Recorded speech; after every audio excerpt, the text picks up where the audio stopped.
All welcome back to my channel Jyothi Jeevanam. అందరూ ఎలా ఉన్నారు? నేనైతే చాలా చాలా బాగున్నానండి. ఇవాళ వీడియోలో ఇంటికి గెస్ట్ని అయితే ఇన్వైట్ చేశామండి లంచ్కి. సో వెజ్ కర్రీస్ అయితే ప్రిపేర్ చేస్తున్నానమాట. సో సింపుల్గా మనం ఆంధ్ర భోజనం ఎట్లా పెట్టచ్చు, అరిటాకు భోజనం అంటారు కదా, సో అది ఎట్లా పెట్టచ్చు సింపుల్ వేలో అయితే చూపించేస్తాను ఈ వీడియోలో. స్టే ట్యూన్, చాలా ఇంట్రెస్టింగ్గా ఉంటుంది, అస్సలు స్కిప్ చేయకుండా అయితే చూసేయండి. సో ముందుగా ఎప్పుడు రొటీన్గా కాకుండా కొంచెం డిఫరెంట్గా ట్రై చేసి ముద్దపప్పు అండ్ గుమ్మడికాయ పులుసు అయితే పెడదామని చెప్పి ట్రై చేస్తున్నా. సో ఫస్ట్ దీనికోసం పులుసు కోసం చింతపండుని అయితే నానబెట్టి పక్కన పెట్టుకున్నానండి, నిమ్మకాయ సైజ్ అంతా. తర్వాత బాండీ తీసుకొని ఆయిల్ పోసుకొని ఇలా తాలింపు అయితే వేసేసా. తర్వాత దాంట్లో ఉల్లిపాయ ముక్కలు, ఉప్పు వేసి కొంచెం మగ్గిచ్చేసుకోవాలండి. ఎప్పుడు రొటీన్గా అరిటాకు భోజనంలో టమాటా పప్పు అట్లాగే బంగాళదుంప ఫ్రై అయితే పెడుతూ ఉంటాం కదండి. సో ఇవాళ కొంచెం డిఫరెంట్గా ట్రై చేశానమాట. ముద్దపప్పు అట్లానే గుమ్మడికాయ పులుసు అయితే పెట్టేశాను.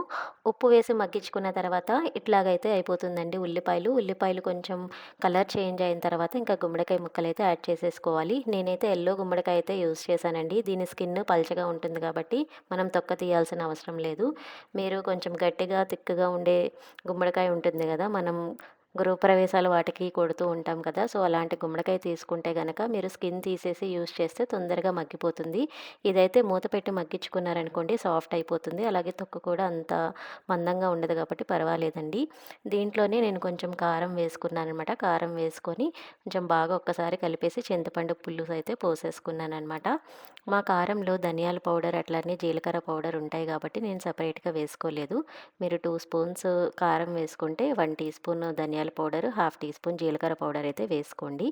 తర్వాత చింతపండు పులుసు పోసుకున్న తర్వాత బాగా మరిగిచ్చేసిన తర్వాత మీడియం ఫ్లేమ్లో ఒక 10 మినిట్స్ అయితే అట్లాగా ఉడికిచ్చేసుకోండి. సో పులుసు పచ్చివాసన పోయిన తర్వాత మనం ఇంకా స్టవ్ ఆఫ్ చేసుకొని కొత్తిమీర చల్లేసుకొని పక్కన పెట్టేసుకోవడమే. సో ఇట్లాగా పులుసు పెట్టుకున్నారంటే చాలా కమ్మగా ఉంటుంది. కొంతమందికి బెల్లం రుచి కూడా యాడ్ చేస్తే ఇష్టం అవుతుందండి. నాకైతే బెల్లం వేస్తే అంత నచ్చదనమాట. సో ఎవరైనా ఇంట్రెస్ట్ ఉంటే పులుపుకి కొంచెం పుల్లగా తీయగా కావాలి అంటే ఒక చిన్న బెల్లం ముక్కనైతే యాడ్ చేసుకోండి. చూసారు కదా, ముక్కలు చాలా సాఫ్ట్ అయిపోయాయి, చాలా రుచిగా ఉంటుందండి. గుమ్మడికాయ పులుసుకి ఈ ముక్కలు యూస్ చేశారంటే చాలా టేస్టీగా అనిపిస్తుంది. ఎవరికైనా ఇంట్రెస్ట్ ఉంటే పులుసు ఇట్లా ట్రై చేయండి, చాలా చాలా బాగుంటుంది. ఇంటికి ఎవరైనా గెస్ట్ వచ్చినప్పుడు మనకి ఇలాగా కళాయిల్లో పెద్ద పెద్ద బాండీల్లో ఉంటే బాగోదు కదా, సో నేను డిష్ అవుట్ అయితే చేసేస్తానమాట. సో ఈ బౌల్స్ వచ్చి నేను మొన్న ఐకియాలో అయితే తీసుకున్నానండి, చాలా బాగున్నాయి. సో షేప్ కూడా స్క్వేర్ షేప్లో వచ్చాయి, చూడటానికి లుక్ వైజ్ కూడా చాలా బాగుందనమాట. సో ఇదైతే తీసుకున్నాను. సో దీంట్లోనే నేను డిఫరెంట్ షేప్స్, డిఫరెంట్ హైట్స్ అట్లాంటి బౌల్స్ అయితే తీసుకున్నాను. సో ఎవరైనా ఐకియా ప్రోడక్ట్స్ కావాలంటే నేను డిస్క్రిప్షన్ బాక్స్లో లింక్స్ అన్నీ షేర్ చేస్తాను, వెళ్ళి చెక్ చేయండి.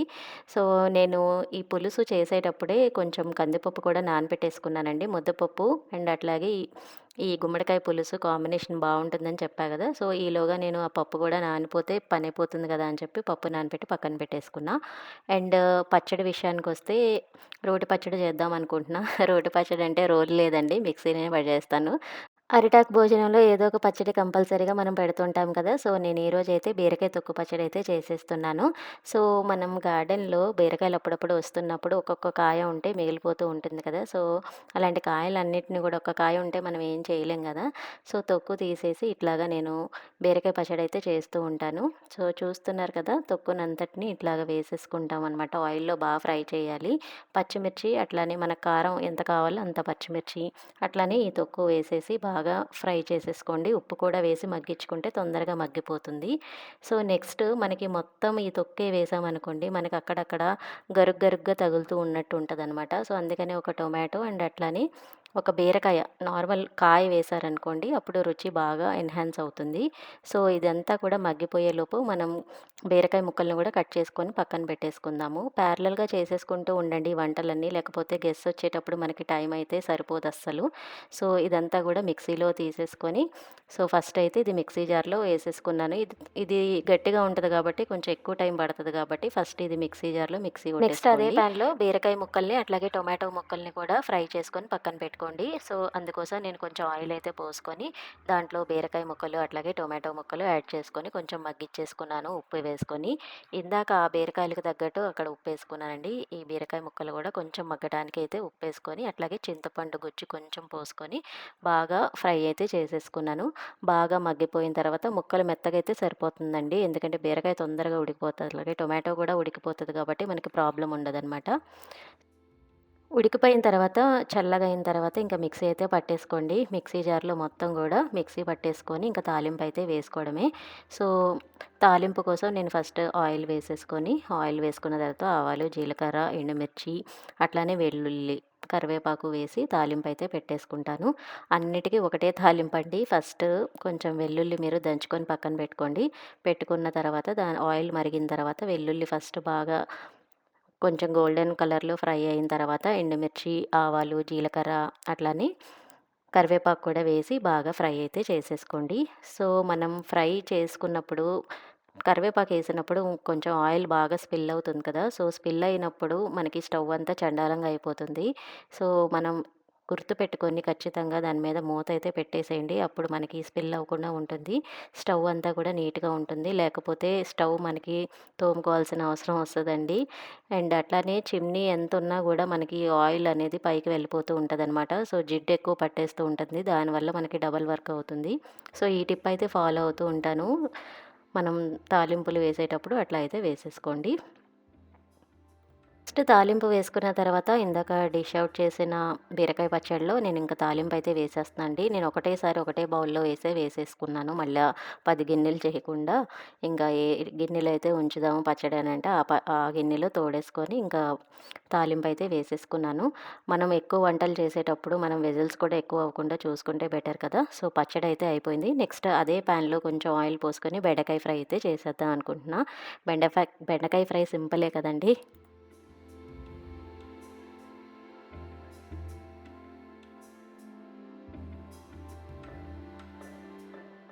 ఆ!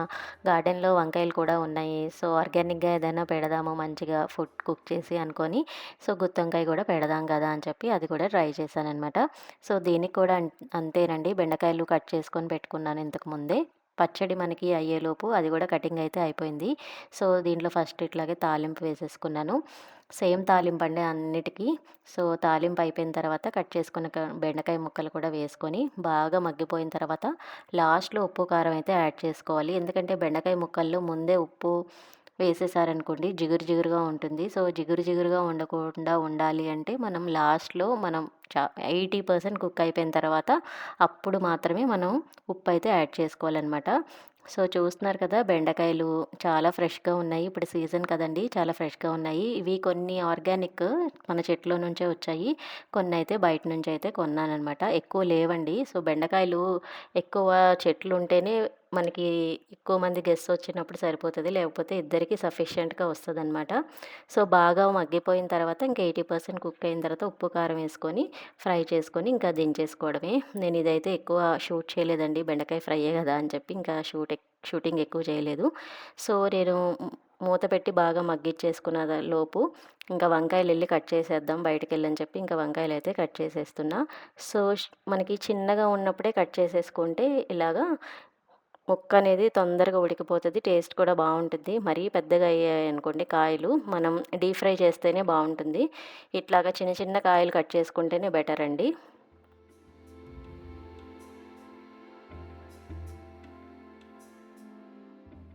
నేను వంకాయలు కట్ చేసుకొనొచ్చేలోపు బెండకాయలైతే మగ్గిపోయినాయండి. సో, మగ్గిపోయిన బెండకాయల్లో ఉప్పు, కారం వేసుకొని ఇంకొంచెం సేపు ఫ్రై చేసి సిమ్‌లో పెట్టేసి అట్లాగా మీరు ఐరన్ కడాయి కాబట్టి మనకి అడుగంటదు. సో, మీరు స్టీల్ కానీ లేకపోతే ఇంకేదైనా అల్యూమినియం కానీ చేసినప్పుడు ఫ్రైస్ చేసేటప్పుడు చాలా కేర్‌ఫుల్‌గా ఉండాలి. సో, సిమ్‌లో పెట్టుకొని మాత్రమే మీరు ఫ్రై చేసుకోండి. అప్పుడే కర్రీ చాలా రుచిగా వస్తది. అండ్ ఆల్సో అడుగంటకుండా ఉంటుంది. సో, చూస్తున్నారు కదా! కారం కూడా నేను ఎక్కువ ఏం యూజ్ చేయలేదు. 10 మినిట్స్ సిమ్‌లో ఉడికించిన తర్వాత ఇట్లా రెడీ అయిపోతుంది. నెక్స్ట్ అది కూడా నేను డిష్ ఔట్ అయితే చేసేసానండి. సో, మాక్సిమం అన్నీ కూడా డిష్ ఔట్ బౌల్స్‌కి నేను ఐకే బౌల్స్ అయితే యూజ్ చేశాను. సో, ఇట్లాగా మనం సర్వింగ్ బౌల్స్‌కి డిషెస్ లాంటివి ప్రిఫర్ చేస్తే దానికి మళ్ళా మూతలు ఉండాలి కాబట్టి ఇట్లా మనం బాక్సెస్ లాంటివి పెట్టేసుకున్నామనుకోండి, చూడటానికి కూడా బావుంటుంది. సో, డైనింగ్ స్పేస్ తక్కువ ఉన్నప్పుడు ఇట్లాంటివి అయితే యూజ్ చేసుకుంటే బెటర్‌గా ఉంటుంది. నెక్స్ట్ వంకాయ ఫ్రై అయితే చేద్దామనుకుంటున్నాను. దానికోసం గుత్తొంకాయలు ఒక 5, 6 అయితే కట్ చేసుకొనొచ్చానండి. ఎక్కువైతే చేయట్లేదు. ఓన్లీ 2 మెంబర్స్‌కన్నట్టు చేశాననమాట. సో, దీనికోసం నేను కొత్తిమీర, అట్లానే పచ్చిమిర్చి మిక్సీలో అయితే వేసేసుకున్నాను. ఎక్కువ హడావిడి ఏం చేయలేదండి. సింపుల్‌గా ఫ్రై చేద్దామని అనుకుంటున్నా. సో, ముక్కలు ఇలా కట్ చేసుకొని లోపల పురుగులున్నాయో లేదో చెక్ చేసుకొని, మనం మిక్సీ జార్‌లో వేసుకున్న కొత్తిమీర అట్లానే పచ్చిమిర్చి 2 కూడా బాగా మిక్స్ అయిన మిశ్రమాన్ని నేను ఇట్లా గుత్తంకాయలో మొత్తం కూడా పెట్టేసుకున్నాను. పెట్టేసుకొని బాగా అయితే ఆయిల్‌లో ఫ్రై చేసేసా. సో, మనకి గుత్తంకాయలో చాలా టైప్స్ ఉన్నాయి కదండీ! దీన్ని కొత్తిమీర కారం అంటారనమాట. కొంతమంది ముక్కలు కట్ చేసి కూడా వండుకుంటారు. నేనైతే ఇలాగ గుత్తంకాయ పలంగా అయితే వండాను. టేస్ట్ అయితే చాలా బావుంది. మీరు పచ్చిమిర్చి అట్లానే కొత్తిమీరతో పాటు ఉప్పు కూడా వేసుకోండి. ఎందుకంటే ముక్కకి పట్టాలంటే ఉప్పు అప్పుడే వేస్తేనే బావుంటది. ఎందుకంటే లోపలికి పెడతాం గాబట్టి. సో, నేనింకా సెపరేట్‌గా కారం కానీ, ఇంకే మసాలాలు యాడ్ చేయట్లేదు. కొంతమంది దీంట్లోనే అల్లం వెల్లుల్లిపాయ పేస్ట్ కూడా యాడ్ చేసుకుంటారు. బట్ నేనైతే యాడ్ చేయలేదు. ఓన్లీ కొత్తిమీర అండ్ పచ్చిమిర్చి, ఉప్పు వేసి రుబ్బుకున్నాను. సో, ఏదైనా మసాలా మిగిలిందుంటే లాస్ట్‌లో యాడ్ చేసి ఇంకా సిమ్‌లో మీరు మూత పెట్టి అట్లా మగ్గించుకోండి. సో, మనకి ఫ్రై అయ్యేంత వరకు బాగా తిప్పుకుంటూ ఉండండి మధ్య మధ్యలో. మరీ ఎక్కువ కలిపేయకండి. ఎందుకంటే గుత్తొంకాయ మనకి బాగా లోపల స్టఫ్ అంతా బయటకొచ్చేస్తే ఇంక దానికి టేస్ట్ ఏమి ఉండదనమాట. సో, ఇట్లాగా సిమ్‌లో మీరు ఆల్మోస్ట్ ఒక 15-20 మినిట్స్ సిమ్‌లో ఉడకపెట్టుకున్నారనుకోండి, చాలా బెటర్‌గా ఉంటుంది. అండ్ ఫైనల్‌గా ఇట్లా అయితే రెడీ అయిపోతుంది. ముక్కలన్నీ రెడీ అయిపోయిన తర్వాత ఇది కూడా మీరింకా డిష్ అవుట్ చేసేసుకోండి. సో, చూస్తున్నారు కదా! చూడటానికి చాలా యమ్మీగా ఉందండి గుత్తొంకాయ కూడా. ఫస్ట్ టైమ్ చేసినా కూడా రుచి చాలా వచ్చింది. మీలో ఎంతమంది ఈ కొత్తిమీర కారం చేస్తారు? మీరు ఏ ప్రాసెస్‌లో చేస్తారో నాకు కామెంట్ అయితే చేసేయండి.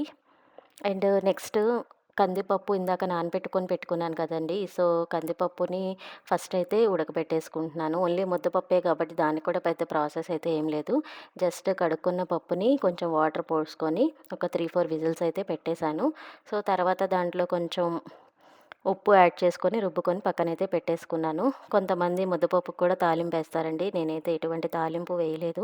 జస్ట్ పప్పు ఉడకబెట్టి దాంట్లో ఉప్పేసుకొని రుబ్బుకున్నాను అంతే. సో, మీకు దీనికి కూడా నేను పెద్ద ప్రాసెస్ ఏమీ లేదు. సో, ఇంకా ఎవరికైనా క్లియర్‌గా కావాలంటే అడగండి. నేనైతే నార్మల్‌గా చూపించేస్తున్నా. సో, ఇంకా వాళ్ళు కూడా వచ్చే టైం అయిపోయింది. నెక్స్ట్ ఇంకా ఫైనల్‌గా ఇంకా డెజర్ట్ ఏదో ఒకటి చేద్దాం కదా! స్వీట్ బావుంటుందని చెప్పి కేసరి అయితే చేస్తున్నాను. కేసరి కూడా ఈజీ ప్రాసెస్ కాబట్టి నేనింక అది చూస్ చేసుకున్నాననమాట. సో, ప్యాన్ పెట్టుకొని మీరు ఏ గ్లాస్‌తో అయితే రవ్వ తీసుకుంటున్నారో అదే గ్లాస్‌లో షుగర్ కూడా తీసుకోండి. నేను చిన్న టీ గ్లాస్ అంత రవ్వ అయితే తీసుకున్నాననమాట. స్వీట్స్ ఎక్కువ తినరండి. సో, చిన్నదైతే తీసుకున్నాను. సో, ఫస్ట్ అయితే నేను రవ్వని బాగా గోల్డెన్ కలర్ వచ్చేంత వరకు ఫ్రై అయితే చేసుకున్నాననమాట. రవ్వెప్పుడు కూడా హడావిడిగా పెద్ద ఫ్లేమ్‌లో పెట్టేసేసి పక్కకెళ్ళకండి. అది మాడిపోతుంది. ఎప్పుడు కూడా సిమ్‌లో పెట్టి స్లో ఫ్లేమ్‌లో బాగా ఫ్రై అవ్వనివ్వండి. అప్పుడే టేస్ట్ అయితే బావుంటుంది రవ్వ కేసరి. సో, ఫ్రై చేసుకున్న రవ్వని ఇట్లా బౌల్‌లో అయితే తీసేసుకోవాలి. నెక్స్ట్ అదే ప్యాన్‌లో కొంచెం నెయ్యినైతే యాడ్ చేశాను. సో, నెయ్యి కొంచెం మరిగిన తర్వాత కట్ చేసుకున్న బాదం పప్పులు, జీడిపప్పులు ఇవన్నీ కూడా వేసుకున్నాను. మీ దగ్గర ఏ డ్రై ఫ్రూట్స్ ఉంటే ఆ డ్రై ఫ్రూట్స్ అన్నీ కూడా యూజ్ చేసుకోవచ్చు. నేనైతే ఈ 2 మాత్రమే అవైలబుల్ ఉంది కాబట్టి ఇదైతే యూజ్ చేసుకున్నా. మరి ఇది కూడా మాడగొట్టేసేయకండి. ఎప్పుడు కూడా డ్రై ఫ్రూట్స్ కానీ, రవ్వ కానీ కరెక్ట్‌గా కన్సిస్టెన్సీలో మనకి ఫ్రై అయితేనే కేసరి అనేది రుచిగా ఉంటుంది. సో, నేను నెయ్యి, నూనె ఇవన్నీ కూడా ఎక్కువ యూజ్ చేయనండి. సో, చూస్తున్నారు కదా! కొంచెం ఫ్రై అయిపోయిన తర్వాత ఇది కూడా బౌల్‌లో అయితే తీసేసుకున్నాను. అదే ప్యాన్‌లో మళ్ళీ రవ్వ వేసుకొని సో, కొంచెం మిక్స్ చేసుకున్న తర్వాత ఇంకా వాటర్ అయితే పోసుకున్నాను. సో, 1 గ్లాస్ తీసుకున్నారనుకోండి రవ్వ, 2 గ్లాసు వాటర్ అయితే తీసుకోండి. సో, కొంచెం అటు ఇటు తిప్పిన తర్వాత 2 గ్లాసెస్ వాటర్ అయితే వేసేసా. సో, ఒక్కసారి మిక్స్ చేసుకున్న తర్వాత కొంచెం మూత పెట్టేసేయండి. కొంచెం రవ్వ మగ్గుతుంది కదా! రవ్వ కొంచెం ఉడికిన తర్వాత మీరు షుగర్ అయితే యాడ్ చేసుకోండి. నేను టీ గ్లాస్ అంత షుగరు, టీ గ్లాస్ అంత రవ్వ 2 కూడా ఈక్వల్ క్వాంటిటీలో తీసుకున్నాను. కొంచెంమంది షుగర్ ఎక్కువ తినేవాళ్ళనుకున్న వాళ్ళు 1 ½ ఏసుకోండి. తక్కువ తినేవాళ్ళనుకునే వాళ్ళు 1 సరిపోతది. కరెక్ట్‌గా ఉంటుంది 1 అయితే. సో, ఇట్లా కొంచెం మనకి అయిన తర్వాత షుగర్ అయితే యాడ్ చేసేసుకోండి. తర్వాత నేను దీంట్లో కొంచెం పాలు కూడా యాడ్ చేసుకుంటాను. పాలు ఎందుకు యాడ్ చేసుకుంటానంటే కొంచెం డిఫరెంట్ టేస్ట్ వస్తదనమాట. సో, దాంట్లో నేను కొంచెం సాఫ్రాన్ కూడా వేశాననమాట. కుంకుమ పువ్వు వేసి కొంచెం అది బాగా మిక్స్ చేసి ఆ వాటర్ అయితే వేసేసాను. సో, మనకి అడుగంటకుండా ఉన్నప్పుడే కొంచెం మళ్ళా నెయ్యి వేసుకొని కొంచెం ఫ్రై చేసుకోండి. బావుంటది లాస్ట్‌లో మనం ముందుగా ఫ్రై చేసుకున్న డ్రై ఫ్రూట్స్ కూడా వేసుకొని ఒక్కసారి మిక్స్ చేసుకొని ఇంకా సర్వింగ్ బౌల్‌లో మీరైతే షిఫ్ట్ చేసేసుకోండి. అంతే అండి. చాలా సింపుల్. నేను ఇందాక యాలక్కాయ వేయటం మర్చిపోయాను. లాస్ట్‌లో కొంచెం ఒక యాలక్కాయ అయితే వేసేసాను. సో, ఇది అండి కేసరి కూడా చాలా సింపుల్. సో, స్వీట్స్‌లో మీరెప్పుడైనా గానీ డెజర్ట్స్‌కి ఇది యూజ్ చేశారనుకోండి చాలా ఫాస్ట్‌గా అయిపోతుంది కేసరి అనేది. సో, నేనిది కొంచెం బావుండాలని చెప్పి చిన్న చిన్న ఐకియా బాక్సెస్ అయితే తీసుకున్నాననమాట. సో, అదైతే యూజ్ చేశాను. అదైతే షేప్ కూడా చేయొచ్చనమాట. సో, నేను దానికోసం అయితే అది పిక్ చేసుకున్నా. నాకైతే అన్ని స్వీట్స్‌లో కేసరైతే చాలా ఈజీగా అయిపోతుందనిపిస్తుంది. మీరు ఇంకా సింపుల్‌గా ఏం చేస్తుంటారో నాకు కామెంట్ చేసేయండి. భోజనాలు ఎవరికైనా పెట్టాలి అన్నప్పుడు, ఆర్ ఎల్స్ మనకి టైం లేనప్పుడు ఇంకేం డెజర్ట్స్ ఈజీగా చేసేయొచ్చో కామెంట్ చేసేయండి. సో, చూస్తున్నారు కదా, చాలా టేస్టీగా ఉందండి కేసరి కూడా. సో, ఫైనల్‌గా నేను చేసిన వంటలన్నీ కూడా ఒకసారి చూపించేస్తాను. బీరకాయ రోటి పచ్చడి, బెండకాయ ఫ్రై, వంకాయ ఫ్రై, కేసరి, ముద్దపప్పు, అట్లనే గుమ్మడికాయ పులుసు, రైస్ అండ్ అట్లానే మనకి కామన్‌గా ఉండేది నెయ్యి, పెరుగు అండ్ అట్లానే ఆవకాయ పచ్చడి కూడా పెట్టేసాననమాట. సో, మన గార్డెన్‌లోనే చక్కగా అరిటాకులైతే అప్పుడప్పుడు ఫ్రెష్‌గా కట్ చేసేసాను. సో, చూస్తున్నారు కదా ఎంత ఫ్రెష్‌గా ఉన్నాయో ఆకులైతే. సో, పక్కన పిలకలొచ్చి ఇట్లాగా ఆకులైతే ఫ్రెష్‌గా ఉన్నాయండి. మెయిన్ దానికి నాకు మాది కార్నర్‌గా ఉంటుంది కాబట్టి ఆకులన్నీ గూడా చినిగిపోతాయి గాలికి. సో, ఫ్రెష్‌గా ఉన్న ఆకుల్ని కొంచెం తీసుకొని బాగా కడిగేసేసి ఇంకా సర్వింగ్ అయితే చేసేసాను. యాక్చువల్‌గా నేను ఇది వీడియో షూట్ చేద్దాం అనుకోలేదండి. సో, ఎవరికన్నా మనకి ఇంటికొచ్చినప్పుడు భోజనం పెట్టేటప్పుడు ఇవి షూటింగ్ ఇదంతా కూడా బాగోదు కదా! సో, నేను ఒక చోట ఫిక్స్ చేసేసి ఓన్లీ అరిటాకుల వరకే తీశాననమాట. ఇంటికొచ్చిన వాళ్ళని మన యాక్టివిటీస్‌తో ఇబ్బంది పెట్టకూడదు కదా! వాళ్ళకి కొంతమందికి నచ్చొచ్చు, కొంతమందికి నచ్చకపోవచ్చు. సో, నేనే ముందుగా ఆలోచించి ఎవరిని అడగనండి. సో, నేను తీసుకోనా అని చెప్పి నేనిది కొంచెం ఒక చోట ఫిక్స్ చేసేసి ఓన్లీ అరిటాకుల వరకే తీశాను. సో, ఆకులు అన్నీ పెట్టిన తర్వాత ఓకే, నాకు సాటిస్ఫైడ్‌గా అనిపించింది. అండ్ వాళ్ళని కూడా అడిగాననమాట ఎట్లా ఉంది అంటే, ఎందుకంటే నాకు వెజ్ కన్నా కూడా నాన్ వెజ్జే ఎక్కువ చేస్తూ ఉంటాననిపిస్తుంది. సో, మరీ మరీ అడిగాను ఎలా ఉందని చెప్పి. వాళ్ళు చాలా బావుందని చెప్పారు. మీకెలా అనిపించిందో నాకు కామెంట్ సెక్షన్‌లో కామెంట్ చేసేయండి. అట్లానే మన ఛానల్‌ని కనుక ఎవరైనా ఫస్ట్ టైమ్ చూస్తున్నట్టయితే please like, comment, share and subscribe to.